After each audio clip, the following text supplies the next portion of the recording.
آزاد کشمیر میں انتخابات ہونے جا رہے ہیں اور پی ٹی آئی نے ان کا بائیکاٹ کر دیا، اور ایسی سچویشن میں ہم نے دیکھا ہے کہ آئی پی پی جو ہے وہ اب میدان میں آ گئی ہے. ان انتخابات کو آپ کیسے دیکھ رہے ہیں؟ دیکھیں، میں سمجھتا ہوں آزاد کشمیر میں مشکلات کافی ہیں، کیونکہ جو ہے کالعدم ایکشن کمیٹی کی طرف سے جو خاص طور پہ اگر ہم بات کریں راولہ کوٹ کے علاقوں میں اور اس پونچھ ڈویژن میں، وہاں پہ جو احتجاج ہے وہ ایک رکاوٹ ضرور ہے سیاسی جماعتوں کے لیے الیکشن کمپین کے حوالے سے. دوسری طرف جو جس کا ذکر آپ کر رہی ہیں عبدالعلیم خان صاحب کی آئی پی پی، تو میرے خیال میں بہت سے لوگ جو اس وقت پی ٹی آئی کی طرف نہیں گئے یا جن کو پیپلز پارٹی سے ٹکٹ بھی نہیں ملے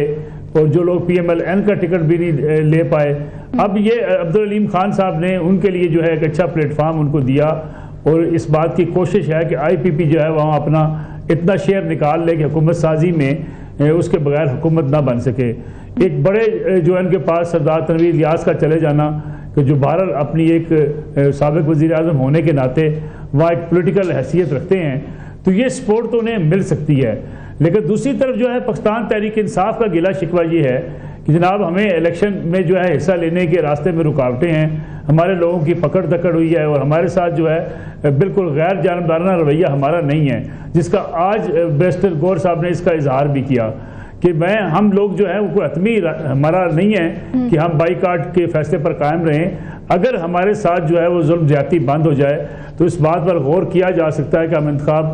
کے جو ہے ان میں حصہ لیں. اس کے لیے میں سمجھتا ہوں اگر حکومت کو، میری اپنی ذاتی رائے بھی ہے، حکومت کو الیکشن کچھ دن آگے کرنے پڑے تو ضرور کر لینی چاہیے، کیونکہ آزاد کشمیر کے الیکشن میں تمام سیاسی جماعتوں کا آن بورڈ ہونا، تمام لوگوں کا پارٹیسپیٹ کرنا، لوگوں کا کشمیریوں کا ووٹ ڈالنا جمہوریت کے لیے، یہ از حد ضروری ہے. ان لوگوں کی کوشش ضرور ہوگی جو انتخابی عمل کو سبوتاژ کرنا چاہتے ہیں، جو نہیں چاہتے کہ آزاد کشمیر میں ووٹنگ ہو، جو نہیں چاہتے کہ وہاں جمہوری حکومت قائم ہو. تو میرے خیال میں ان کے لیے بھی ایک بڑا اچھا پیغام ہوگا پی ٹی آئی کی طرف سے، اور پی ٹی آئی کے لیے بھی یہ بڑا نادر موقع ہے کہ جہاں وہ ریاست کے موقف کے ساتھ اگر کھڑی ہو جائے گی تو شاید بہت ساری دوریاں ان کی جو ہے وہ اسٹیبلشمنٹ کے ساتھ بھی ہیں، اس میں کمی واقع ہو سکتی ہے. ہم بالکل جو ہے آزاد کشمیر کے لوگوں کے مسائل پہ بالکل ہم کہتے ہیں کہ ان کے مسائل ہیں یا ان کے مسائل حل ہونے چاہیے، لیکن رؤوف صاحب بھی اس بات کو جو ہے وہ سپورٹ کریں گے کہ سارے مسئلے جو ہیں وہ ڈائلاگ سے حل ہو سکتے ہیں، پرامن احتجاج سے حل ہو سکتے ہیں.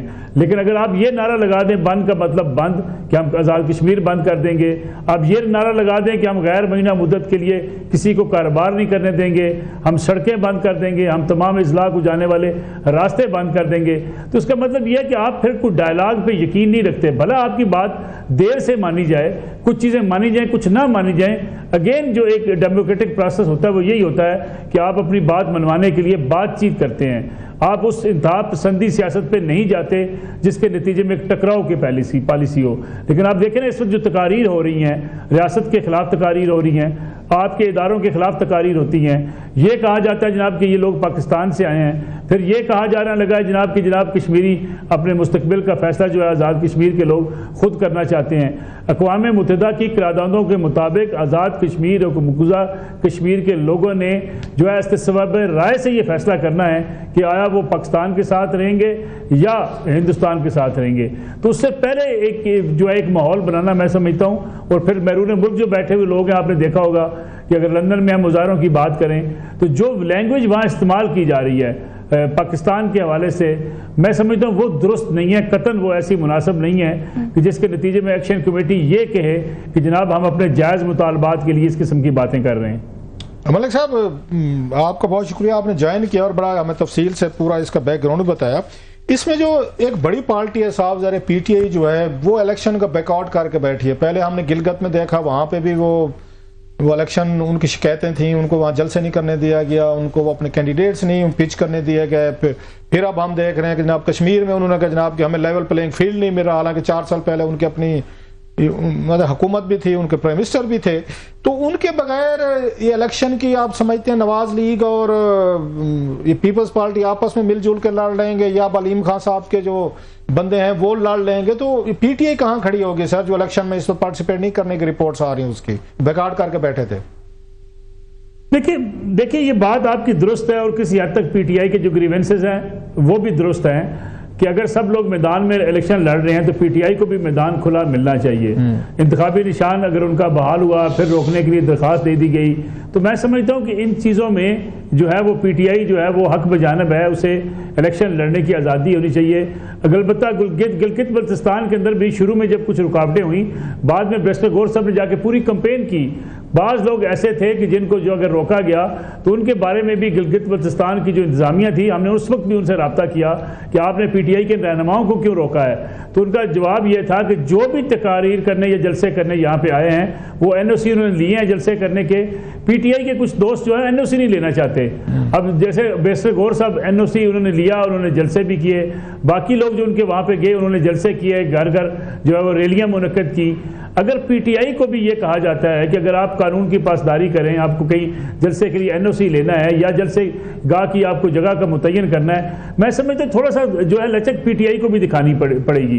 اور دکھانی چاہیے. اور جتنے پاکستان میں بھی, اسلام آباد میں بھی پی ٹی آئی کے جو جلسے ہوئے ہیں, آپ کو یاد ہوگا اگر انہیں روکا گیا کہ نہیں آپ جو ہے وہ موٹر وے کے اوپر جلسہ کر لیں, آگے نہ جائیں, کہا نہیں جی ہم تو جائیں گے. پھر کہا گیا آپ ڈی چوک نہ آئیں, پھر کہا گیا نہیں ہم ڈی چوک بھی جائیں گے. تو میرے خیال میں سیاسی جماعتوں کو جو ہے اگر اس طریقے سے وہ بہیو کریں تو شاید ایک اور بڑا دلچسپ ایک چیز ہو رہی ہے پالیٹکس میں ہو رہی, جو اب نوٹ ہونا شروع ہوئی ہے. پہلے تو نہیں ہوئی تھی, اتنی زیادہ نہیں ہوئی تھی, نوٹ تو ہو رہی تھی, لیکن اب زیادہ گلیرنگلی سامنے آ رہی ہے کہ ہم نے دیکھا علیم خان صاحب کی جو پارٹی ہے, یہ مطلب الیکشن جب ہوئے 2024 میں تو بھی ان کے 3-4 ایم این ایز بن کر آ گئے اور ان کو سب کو وزارتیں مل گئیں. اور چودھری صاحب نے بھی لے لی, علیم خان صاحب نے بھی لے لی. پھر اس کے بعد کوئی ایک دو ان کے ایم این ایز سے وہ پارلیمانی سیکریٹری لگ گئے. سو انہوں نے اپنی پاور میں حصہ ان کو مل گیا. کسی نے اس وقت زیادہ نوٹ نہیں کہ چلیں یہ ایک دبڑ کو نہیں چل رہی ہے, فارم 47-45 والا مسئلہ چلنے دیں. اب انہوں نے گلگت میں انٹری ڈالی سر, اچانک جا کے پیپلز پارٹی اور نواز لیگ آپس میں جو بھی کرتے, وہاں پہ انہوں نے 4-5 سیٹیں لے لیں سر, ملا لیا لوگوں کو اور 4 کو وزیر بھی بنوا لیا.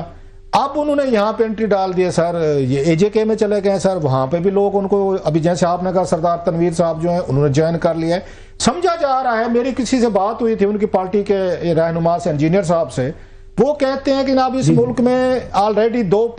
3 پارٹیاں ہیں تو چوتھی پارٹی کی ضرورت ہے. مطلب نواز لیگ ہے, پیپلز پارٹی ہے, پی ٹی آئی ہے. وہ سمجھتے ہیں سپیس ہے ایک چوتھی پارٹی کے, لوگ اس لیے ہمارے ساتھ مل رہے ہیں. یہ آپ سمجھتے ہیں جنرلی ایک چوتھی پارٹی کی ضرورت ہے یا علیم خان صاحب کو آگے کر کے ایک چوتھی پارٹی کھڑی کی جا رہی ہے سر؟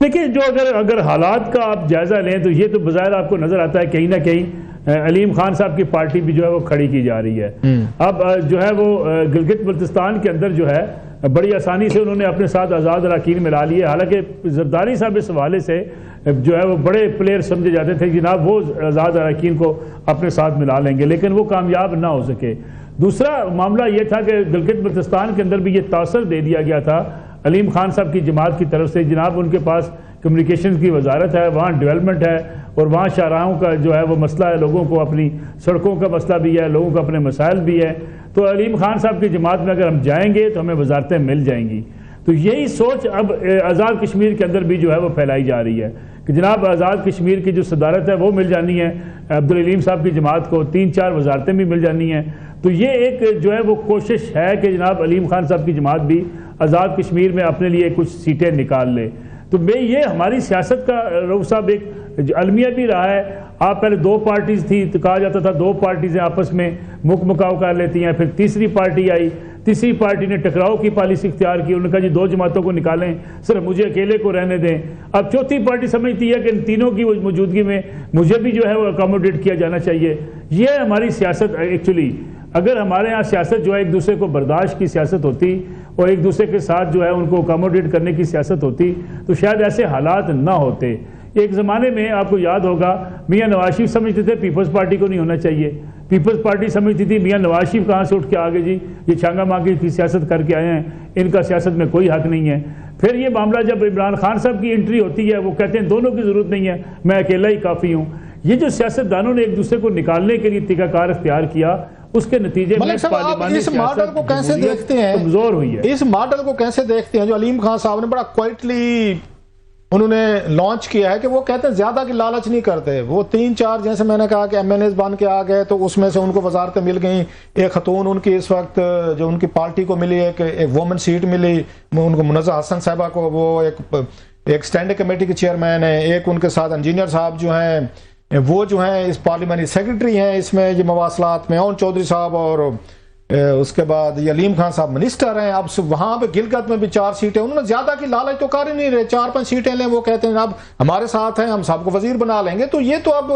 مطلب کشمیر میں بھی یہ چیز بڑی وہ ہوگی کہ وہ تو ثابت کر چکے ہیں کہ ہم تو 4 سیٹوں کے ساتھ 4 وزارتیں لے سکتے ہیں, ہمیں تو لمبا چوڑا کام ہی نہیں چاہیے, ہمیں تو کوئی 50-100 سیٹیں نہیں چاہیے. دیکھیے تو یہ تو کشمیر میں ان کو ایج ملے گا کہ لوگ تو کہیں گے کہ ان کے ساتھ ملیں, یہ وزارتیں مل جاتی ہیں بھائی.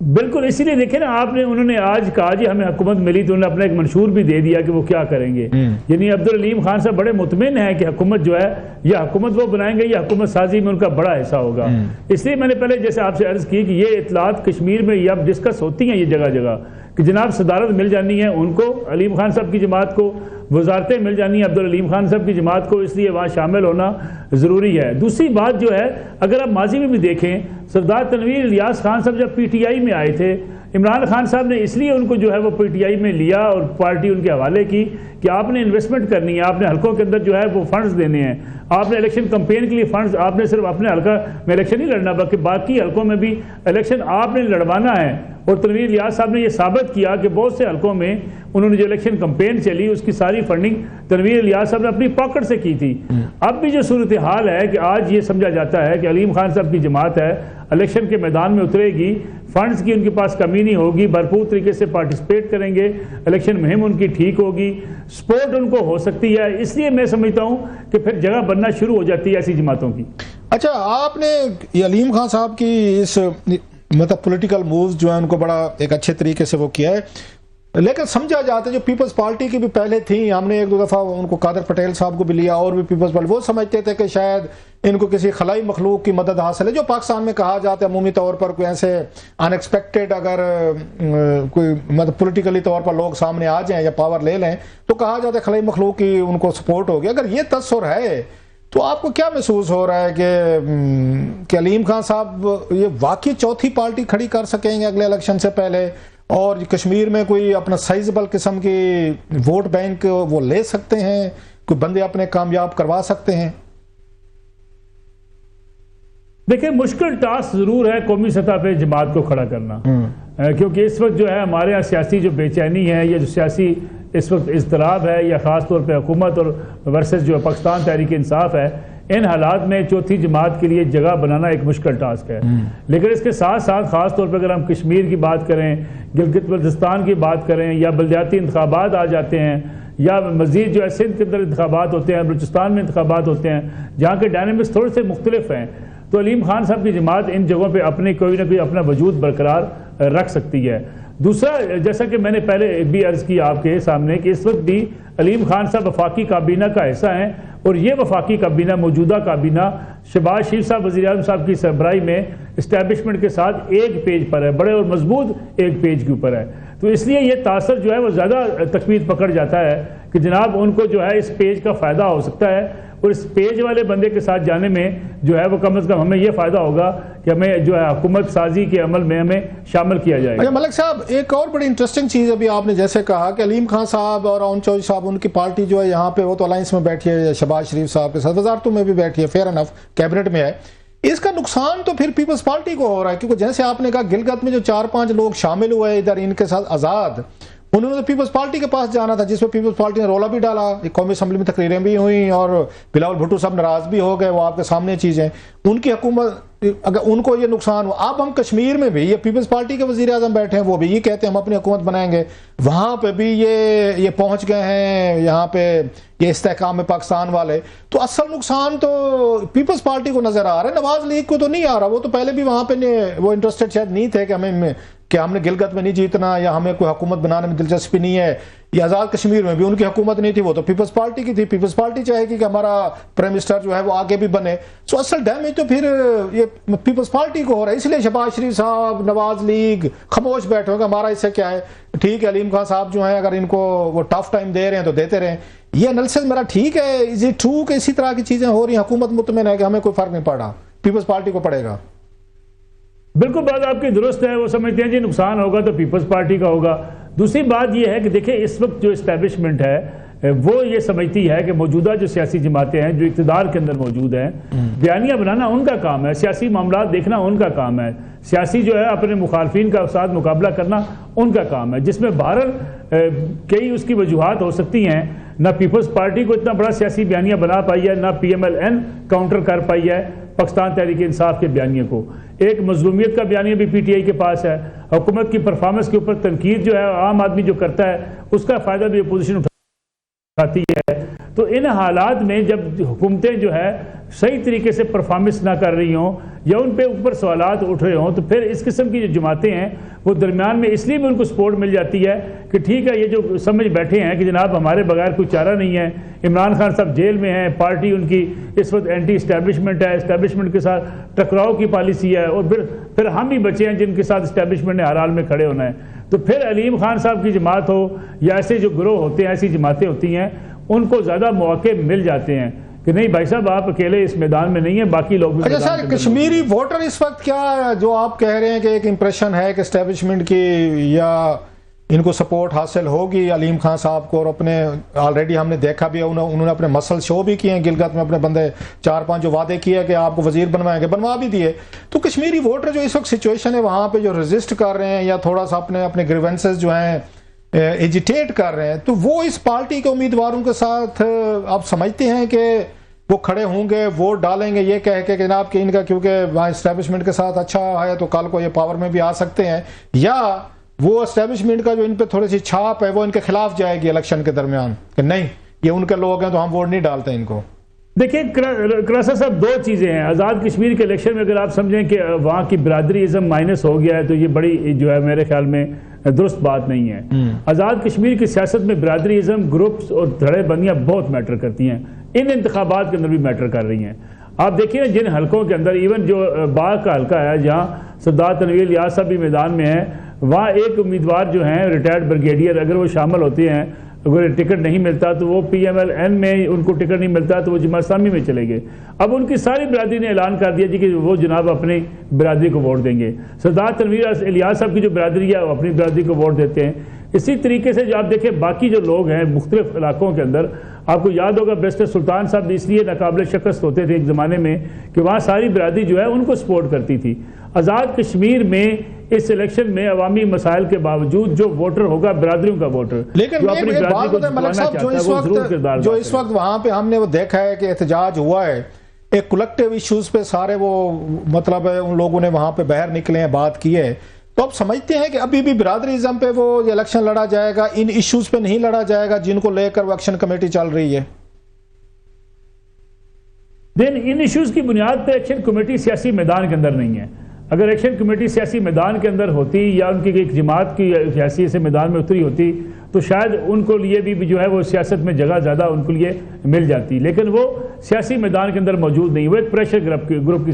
شکل میں موجود ہیں. لیکن میں نے وہ جیسے پہلے عرض کی کہ ان کے کہنے پہ وہ لوگ جو ووٹ شاید نہ ڈالیں, جن سے وہ کہیں جی آپ ووٹ نہ ڈالیے گا, ہم اس پروسیس کا حصہ نہیں بننا چاہتے, لیکن جو لوگ اپنے امیدواروں کو کھڑا کریں گے, جو ان کی سپورٹ میں موجود ہوں گے, وہ اپنی برادری کے لوگوں کو ووٹ ضرور کریں گے. ایسا کبھی ماضی میں بھی نہیں ہوا. آپ دیکھیں جتنے الیکشنز ہیں نیلم سے لے کے آپ اگر آ جائیں میرپور تک, آپ کو نظر آئے گا کہ جگہ جگہ برادریوں کے ووٹ بینک ہیں, دھڑے بندیاں ہیں, وہ مستقل بنیادوں پہ دھڑے بندیاں ہیں. سردار عتیق صاحب کو دیکھیں حلقہ جو ہے سردار قیوم صاحب کے بعد سردار عتیق صاحب کے پاس آ گیا. آج بھی جو ہے وہ سردار عتیق صاحب کی مسلم کانفرنس بے شک مشکلات کا شکار جماعت ہو گئی, لیکن اس اپنے حلقے کے اندر ملک صاحب ہم نے ابھی آپ نے بات کی وزیر اعظم کی کہ وزیر اعظم ان کی پارٹی میں شامل ہوئے ہیں, اس میں تحریک استحکام بھی پاکستان جو ہے, یہ ہم نے دیکھا کہ اتنے سارے وزیر اعظم بن گئے ہیں, دو جگہوں پہ ہم نے دیکھے ہیں کہ ان کا نام ہی ہمیں بھول گئے, یا یو کے میں ہیں ہم نے دیکھا ہے جناب کہ 7واں پرائم منسٹر آ گیا وہاں پہ، یا ہم نے کشمیر میں دیکھا پچھلے 4-5 سالوں میں، مجھے تو نام ہی نہیں یاد رہے تھے، میں یاد کرنے کی کوشش کر رہا تھا، مجھے یاد دلوائے گا کہ میں بھول جاؤں۔ اس میں قیوم میرے خیال نیازی صاحب تھے، انوار الحق صاحب تھے، پھر سردار تنویر صاحب تھے، پھر فیصل رٹھور صاحب تھے، کوئی اور، مطلب یہاں بھی تو وہی کام رہا ہے نا، مطلب ایک میوزیکل چیئر کا یہ کشمیر میں ہم نے دیکھا ہے، 5 ایک وزیر اعظم 4-5 تو وہاں بھی بدل گئے پچھلے 5-6 سالوں میں سر۔ میرے خیال میں وہاں پہ بھی دیکھیں آپ نے آزاد کشمیر میں بھی یہ ہوا ہے کہ حکومت میں جو ہے وہ مرکزی حکومت کے ساتھ ہی آزاد کشمیر کے انتخابات کے رزلٹس ہم نے دیکھے ہیں۔ پی ایم ایل این کی حکومت ہوتی تھی تو وہاں پہ جو ہے وہ پی ایم ایل این کی حکومت بن گئی، پیپلز پارٹی کی وفاق میں حکومت تھی تو وہاں پیپلز پارٹی کی حکومت بن گئی، پی ٹی آئی کی حکومت تھی وفاق میں، وہاں قیوم نیازی صاحب وزیر اعظم بن گئے۔ تو میرے خیال میں یہ چیزیں رہی ہیں کہ وفاق کا جو ہے خاص طور پہ ڈیپینڈنٹ رہی ہے آزاد کشمیر کی سیاست۔ تھوڑی سی اس میں تبدیلی ضرور واقع ہوئی ہے، اب اگر دیکھا جائے لوگ مسائل کے لیے جب نکلے ہیں تو وہ وفاق کے ساتھ بھی گلا کرتے ہیں، آزاد کشمیر کی حکومت کے ساتھ بھی گلا کرتے ہیں، لیکن بہرحال ایک ایسا ماحول وہاں بنایا گیا میں سمجھتا ہوں جو بہرحال سیاسی میدان کے لیے بھی نقصان دہ ہے۔ آپ مطالبات بھی ضرور کرتے ہیں لیکن مطالبات اب اتنی لمبی فہرست لے کر آ جائیں تو پھر آپ ایسے معاملات کو آگے بڑھا نہیں سکتے۔ لاسٹ کوشچن سر ملک صاحب آپ سے، last question sir, last question Imran Khan صاحب کی ہم دیکھ رہے ہیں 9 مہینے ہو گئے سر، ان کی فیملی سے، وکیلوں سے ملاقاتیں نہیں ہو رہی، عدالتوں میں جا رہے ہیں، پھر رہے ہیں سر، مطلب یہ اس کو کیسے 9 ماہ ہو گئے سر خان صاحب کی اپنی فیملی سے یا وکیلوں سے اس طرح ریگولر ملاقاتیں نہیں ہوئی، درمیان میں 1-2 یقیناً ہوئی ہیں، ان کے سسٹر کی ہوئی ہیں، لیکن بعد میں پھر بالکل ایک کمپلیٹ بین رہا ہے۔ حکومت کامیاب رہی ہے ملاقاتوں کو بین کر کے، جو پولیٹیکل وہ سمجھتے تھے کہ اگر ملاقاتوں کے بعد اسٹیٹمنٹ آتے تھے، پرابلم ہوتے تھے، تو وہ اب ہم نے کور کر لیا ہے، اور پی ٹی آئی جو ہے اب وہ ملاقاتیں مطلب رہائی سے شروع ہوئی، ملاقاتوں تک گئی، اب وہ کہتے علاج کروا دیں کسی ہسپتال میں۔ تو حکومت کی اسٹریٹجی ٹھیک رہی ہے، پی ٹی آئی جو ہے وہ بیچارے اب ادھر ادھر پھر رہے ہیں سر، عدالتوں میں دھکے کھا رہے ہیں۔ میرے خیال میں دیکھیں حکومت نعرے لگا رہی تھی، ان کو ملاقات انہوں نے کروائی نہیں، یقین دہانی انہوں نے کروا دی تھی کہ جناب اب خان صاحب کوئی بات بھی نہیں کریں گے، بشرا بی بی صاحبہ کی فیملی ملی، کوئی انہوں نے آگے باہر سے ایسی بات نہیں کی، لیکن جب اب دیکھیں اب اپر ہینڈ حکومت کا اس لیے چلا گیا کہ آپ ہر جو ہے وہ منگل کو کال دیتے ہیں کہ 10,000 سے زیادہ لوگ آئیں گے، اگرچہ سختیاں بھی ہوتی ہیں لیکن پی ٹی آئی کوئی مؤثر احتجاج بھی نہیں کر پائی۔ پھر جس احتجاج کے ذریعے اب عمران خان صاحب سے رہائی کروانا چاہتے تھے وہ بھی اپنا دم توڑ چکا ہے۔ تو میرے خیال میں اب حکومت کے مسلز جو ہیں وہ زیادہ طاقتور ہو چکے ہیں، وہ کہتے ہیں ٹھیک ہے جناب اب تو آپ نے سارے حربے آزما لیے، اب ہماری مرضی ملاقات کروائیں نہ کروائیں۔ باقی مجھے لگتا ہے یہ سارے بہانے جو ہے حکومت اب کر رہی ہوتی ہے کہ جناب ملاقات فلاں کی کروا دیں، فلاں کی نہ کروائیں۔ اب تو وہ پی ٹی آئی کہتی ہے ٹھیک ہے جی نورین صاحبہ کی ملاقات کروا دیں، ہمیں کوئی اعتراض نہیں، لیکن حکومت کی طرف سے میرے خیال میں لارہ بازی ہے، حکومت ابھی فوری طور پہ تو ملاقات کرواتی نظر آتی نہیں ہے۔ اس کی وجہ یہ ہے کہ پی ٹی آئی نے اپنے کارڈز تیزی کے ساتھ کھیلے اور سارے کھیل لیے۔